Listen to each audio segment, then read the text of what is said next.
Kay ang Romans chapter 8 verse 18, I consider that the sufferings of this present time are as nothing compared with the glory to be revealed for us. Basahon na ko siya sa lain nga verse. Romans chapter 8 verse 18, the pain that you've been feeling can compare to the joy that's coming. Tanan ta karon diri kinadto tay mga problema nga nasinati sa kinabuhi. Na ay mga times nga kagiba po na jud ta sa tong kinabuhi kay lisod jud kaayo. Pero nag-ingon ang Romans chapter 8 verse 18 nga kaning kasakit nga tong nasinatian karon can compare sa mga kalipay nga moabot pa. Sa mga problema nato sa kinabuhi karon, ginatest jud ta sa Ginoo kung unsa atong buhaton ani.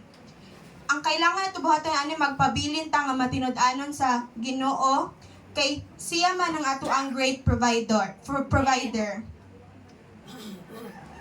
One day, kaning atong mga kasakit mahimo nato ning testimony kung unsa ka maayo ang Ginoo nagpabilin sa atong kinabuhi.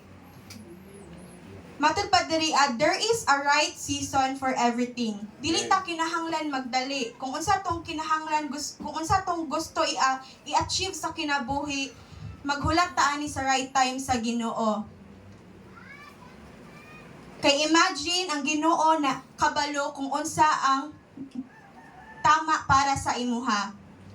Iya kang protektahan sa mga mali nga butang nga mahitabo sa imuha kay mao na ang iyahang gusto. That's exactly who God is. Iya kang protektahan pirmi kay naa siya'y mga best plan para sa imuha. Mo nang dili ta mag-give up og padayon lang ta pagpangalagad sa Ginoo. Amen. Amen.